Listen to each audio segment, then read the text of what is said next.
Hi everybody. Now today we'll add another layer to the story about the stress response going off inside our body. And the question is, what happens when our body stops producing the stress hormones? With ongoing stress levels in our life, our stressed body has to work overtime to maintain the production of the stress hormones, in particular cortisol and adrenaline. In fact, all hormones are manufactured inside our body from the chemicals, vitamins and enzymes in the food we eat. That's right, they don't just exist, let alone exist in unlimited amounts, and you can't pop down to the dairy to buy them. Our body makes them. Therefore, when we are going through those stressful periods, we need to consume more quality nutrition and chemicals in our diet. It's the only way to get it. Now, farmers and seasonal workers, take note. Remember, in a stressed state, we subconsciously crave and eat all of the yummy, high-energy foods we have available to us. But the catch-22 is that they are seriously high energy because they are intentionally packed with additional sugar and other sweetie chemicals to make us want to buy them. But they are also highly processed and therefore nutritionally empty, which means they contain none of the correct chemicals, vitamins, enzymes our body needs to function. And that is a common end result of commercial processing. Boy oh boy, but have I done my time with all those sugary cravings, especially as an amateur athlete. We subconsciously choose the yummy sweet stuff in order to get the high glucose levels required to power our stress response in the moment. That's the energy. And athletes are all about a highly activated stress response that needs the power to run it. However, without the correct nutrition and chemicals coming in as well, like a car running out of petrol, over time we also begin to run out of gas. But if that's not enough, if there is not enough of the correct chemicals present in our body and not enough coming in from our food supply to allow our body to function correctly, then that is also picked up as a direct threat to our survival by our reptilian pea brain, for goodness sake, which just adds to the perceived threat it is responding to. Now that keeps the stress response turned on, warning us of all the danger, and around it goes. And we can feel extremely stressed, sensitized, and even depressed. Yep, that's right. You could easily be feeling stressed because you have a poor diet. It's extremely common, and we'll talk more about that down the track. Now, just as a side note, a bright spark with not enough to do in a day worked out there are 2 billion chemical reactions happening inside our body every day to make our human body function. The fact is, we humans are just one gooey blob of chemical reactions held up by bones. And that's why the correct chemicals and enough of them consumed in the food we eat, which is the only way we can get it, is critical.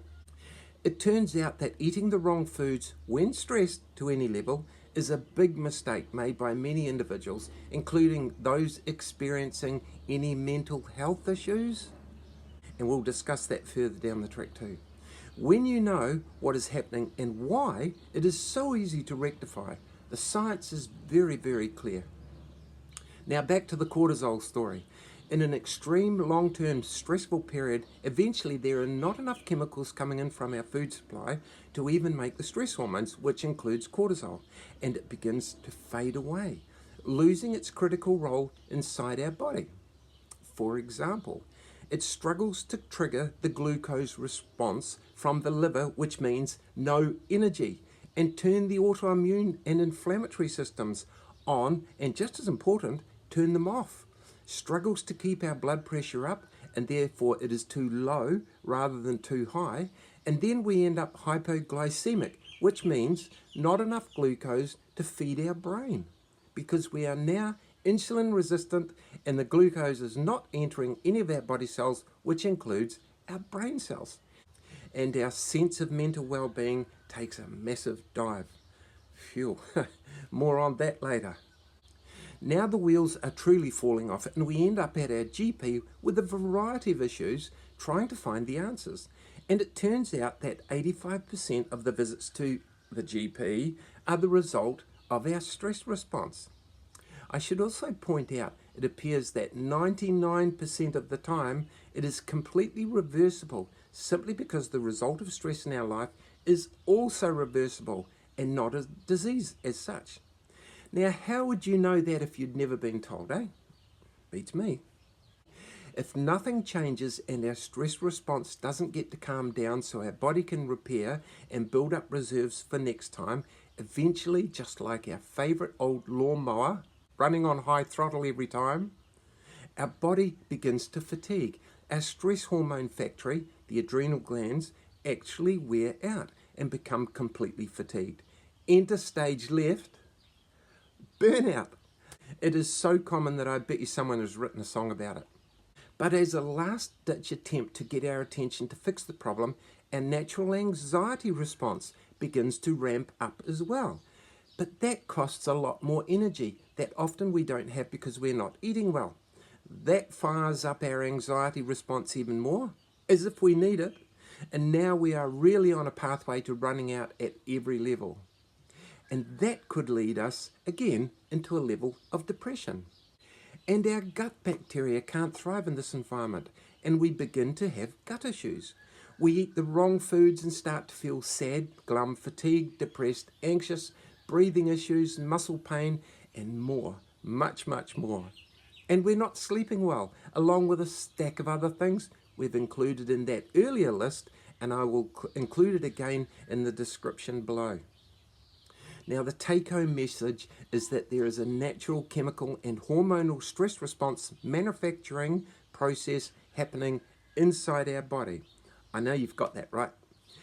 That response needs to be supplied with the correct chemicals at the correct amounts in order for it to make the stress hormones, adrenaline and cortisol, at the least, at the correct volumes.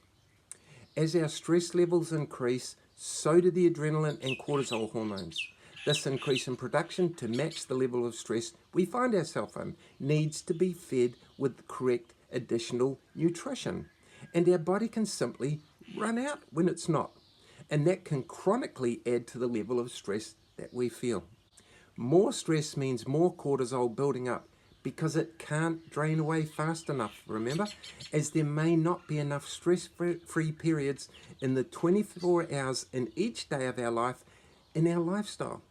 Therefore, it keeps circulating through our body, keeping us in a stressed, alert, and even anxious state. Now, who can sleep with all that silently going on? Certainly not me. Now, that's not good because our body never gets a break to repair and build up reserves and drain those natural cortisol levels, which also allows us to calm down as it's designed to. I know it's really difficult to remember in the moment, but the whole reaction is all designed, among other things, to keep us on guard duty and to trigger our body to produce more glucose, to fuel the whole instant fight or flight reaction, to recognize the problem or danger and get us to safety. Crazy, isn't it? Can't be that simple, right? Of course, the subject is huge and multi-level. But what if the basic concept was that simple and most of us simply didn't know? Now, the fact is, the underlying cause of stress and many modern health issues that come from this appears to be exactly that simple, and the volumes of scientific research can prove it. In fact, I doubt if anyone on the whole planet would disagree with that. Okay, enough of that for today. We'll catch you later. Okay, bye-bye.